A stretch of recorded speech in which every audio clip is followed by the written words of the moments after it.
Another treasure in a little Dutch town called Margrate. That's the subject of his new book, Remember Us. And he joins us now. Thank you so much for being with us, and thank you so much for this book. I have not gotten all the way through it, but it is a beauty. So how did you come to this story? What brought you to this story? The one American Monuments man that was killed during World War II is buried in the Netherlands American Cemetery. Okay. He introduced me to a woman who I knew about when I wrote The Monuments Men, who at the time was 15 when the Germans invaded the Netherlands and 19 when the Americans liberated it. And she wrote a letter to Harvard in the fall of 1945 looking for the address of the mother of this monuments officer, because she wanted to say, I walk 5 miles each day to put flowers on his grave, and I want you to know that. Harvard responded and shared the information, and I knew that, but I had no idea she was still alive. So when he told me she was, I went to MARGRATEN. I went to England. She was married to a British soldier after the war because I wanted to meet her. And my wife said, do you have ambitions here? And I said, like what? And she said, write another book. And I said, no, are you kidding? No way. She may be the last person to have spoken to Hutchhausen before he was killed. I want to find out about it. Well, that led to 8 years of research to write this book. Okay, so what this is, as I understand it, is a very little town. This is a very little place that by happenstance, the remains of these Americans ended up. The Department of the War Department or the Defense Department was going to bring the bodies back to the United States, and the folks there said, no, we will take care of them. We will tend these plots. There was we had something like 110 temporary military cemeteries during World War II. It's a function of war. I mean, we need fuel, we need ammunition, we need a place to bury our dead. The temporary American cemetery was in this town of Margraten, which has about 1,200 people today, 1,200 people back then. It was right next to the German border, about 15 miles away. And General Simpson promised all of his boys, no American boy will be buried on enemy soil. Yeah. They put them on trucks and brought them back. And even during the war in January 45, the people of Margraten, the people of the Netherlands, who had known 100 years of freedom, they were neutral during World War I. Yeah. They were trying to find an answer to the question, how do you thank your liberators when they're no longer alive to thank? And they came up with this idea of a grave adoption program.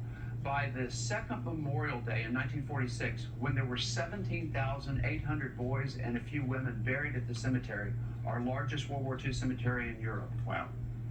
They had every single grave adopted by a Dutch adopter, which meant that they would go out there on birthday, death day, Memorial Day, Veterans Day, and if they had the name and address of next of kin, they would write them and share a photograph of the grave, because it was the closest so many of these American families would get to ever being able to touch something of their boy. Yes, because they had gotten a telegram that had told them that that was it. And that was it. And that was it. That was all they were ever going to get. So these folks in the Netherlands had to find the people in the United States, find the family, communicate with them to keep that connection going.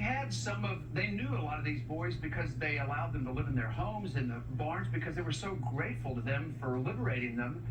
The American Army refused to provide the next of kin information. So while today there are 8,300 graves there, 1,700 names on the wall of the missing, and all those 10,000 graves have adopters. In fact, there's 1,000 people in the Netherlands on a waiting list to become an adopter. So they started this program even during the war.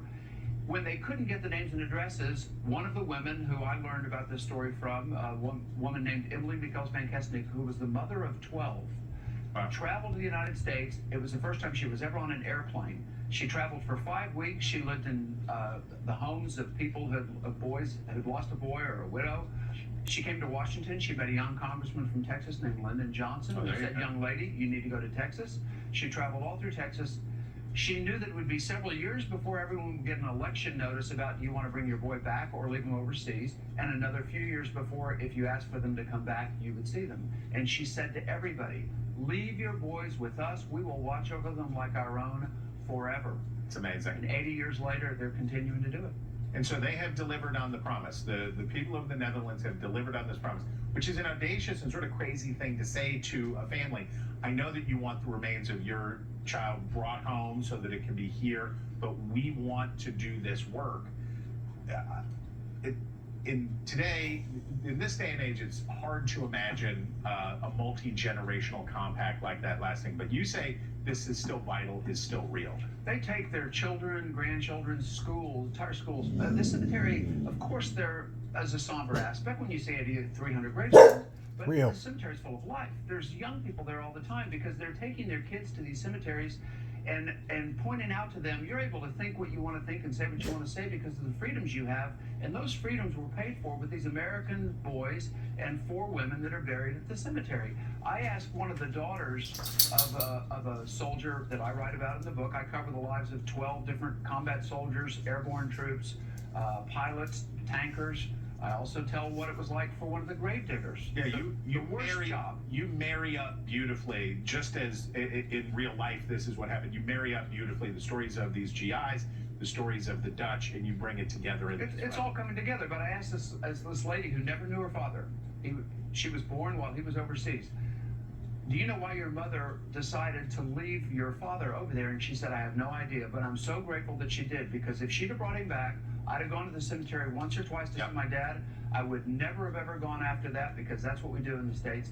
She said, where he is gives his life meaning.